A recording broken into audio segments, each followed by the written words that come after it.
Yeah, I'm back. Yeah, it's a very touchy sometimes to approach people. Like I said to Kim, it's very like people see things from their own perspective too, and they're very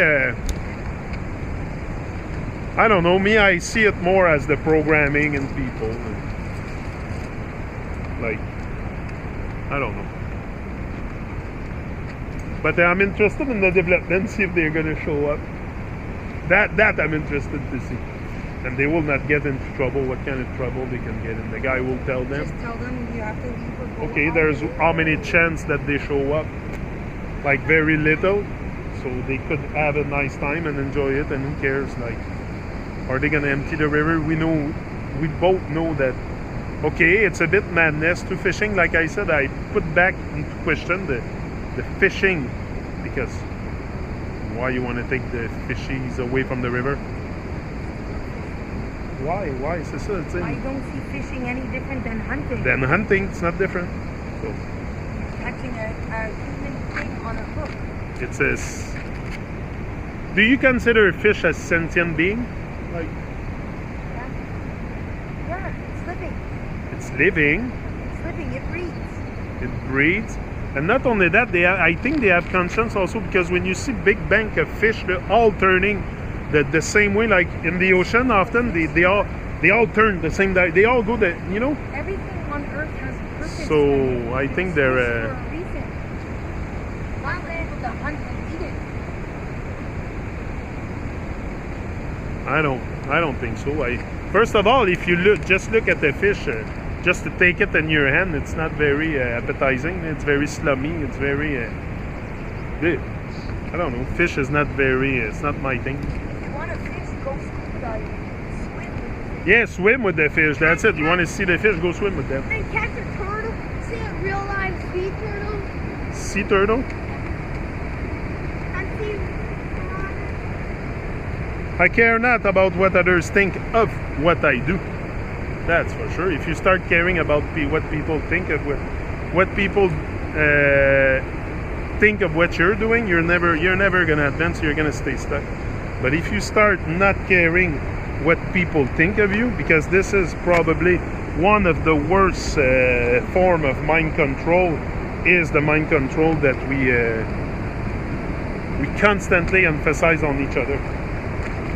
The mind control that we constantly emphasize on each other is probably the worst form of mind control that we're under. And once you realize, for sure I don't care about what people think of me, but I care a lot about what I do and what I think of myself and what I put out. If I would come here to cause distraction, and it's in some way a distraction, because you're stuck on YouTube watching me, but at least you're getting a very good upliftment and a great vibe from it. So I think it's just as long as I care and I remain very, very centered on and focus on bringing good vibrations, I don't think I can go wrong, or I can ever change the course of my journey. I think the journey is just expanding as I go on, just like my awareness is expanding. And this is the good part of it, is when you expand constantly. And it feels good. It feels good to expand. It feels good to change, to get in touch with life, to get in touch with nature, with other people that think like you. That, I feel very, very... every morning that I come on, like, even sometimes I ask myself if I should do it or not. Like, there's times that I feel like giving up, because the world is changing, is picking up pace, but sometimes I feel, not that I feel lonely, because I'm very connected, but I would like to see a mega uprising. It's happening, it's in the mid, it's on the way, but we must keep the good vibes and keep on pushing. But yeah, there's madness in everything that we do. Everything that we seem to do, we cause destruction when we are unconscious, like fishing, hunting, and all these things that we think it's sports. We take that as sports to take life away from Earth. We think it's a sport. Like, this is where we have lost our way, I think, and me, it's clear to me that you know, it's pure madness. When you take life away, like a fish has life, anything that has life is there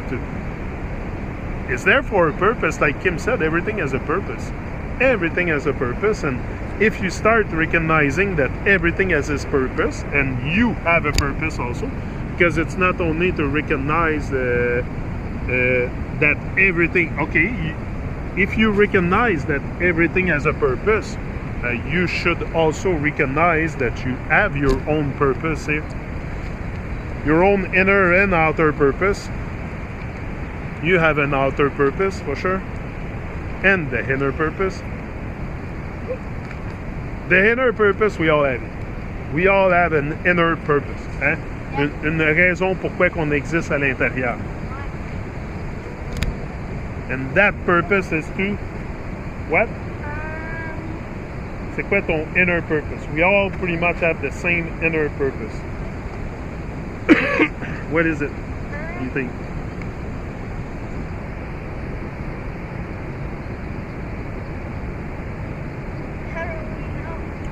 It's to wake up.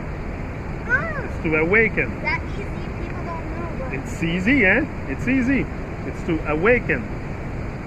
But what is awakening? What is to be awake? To be aware, to be awake is to be consciously aware of what's going on, of what you do, of what you hear, to be conscious of your consciousness. That's what I think. And once you become conscious that you are conscious, it can only expand and expand and expand. It's a non-stop expansion of your capabilities, of your dream also. Your dream will expand a lot. Eh? Your dream will expand constantly. Eh? Very, very great vibe. So yeah, I do not care about what others think about what I do, but I care very much about what I think of what I do. And this is character. This is character. Same like there's no such thing that there's going to be days rougher than others, but these are character building days. Kim, there's no such thing as a bad day. You should call it a character building day. That's what it is. Never throughout history has a man who lived a life of ease left a name worth remembering. You want to leave a name worth remembering. So if people remember, also it's to show, you know, it's okay you want to go fish, but you are more conscious than them, and you know it's gonna hurt the fishy, right? So why fish? I so bad want to fish, but I know, but you becoming conscious that you might hurt a fish. Like, would you like to have a hook in the mouth too? You catch with the hook? no, but I'll rather catch with my bare hands, like bare hands. Imagine, this is their place of living. This is their land, their paradise, and we go and put hooks so they can bite on the hook, and like it's a bit okay, some people are gonna say there's plenty of fishies. Okay, il y a beaucoup d'humains aussi. Il y a beaucoup d'humains, non? Il y a beaucoup de poissons, beaucoup d'humains, il y a beaucoup de tout. Donc pourquoi qu'on protégerait pas au lieu de détruire? Parce que moi je pense que tout ce qu'on touche, on cause la destruction. C'est comme ça, là, ça a l'air innocent comme geste, mais c'est de la destruction, c'est ça que c'est. C'est inconscient. Ben, c'est inconscient parce que on pourrait vivre en harmonie avec les poissons, avec tout ce qui nous entoure. Tu sais, si tu veux voir les poissons, si tu veux en voir un poisson, va nager dans la rivière, en scuba diving, puis va nager avec eux, transforme-toi en poisson. Non, tu sais? Mets-toi comme ça, let them come, pick them up, look at it. And then put it back. Their hands don't hurt, they're soft. That's it. Go grab them in the river with your hands, look at it, and put it back. Give it a hug. You know, that's what people should do. They should go in Salmon River like this and just grab the fish, give it a hug, and put it back in the water. How's that sound? Thank him. You grab the fish, you give it a hug, and you put it back with no hook, nothing. That makes more sense. That's what I go do now. I think this is what people should do. He's out. and give it a kiss. Give it a kiss, a hug, and put it back in the water. It's gonna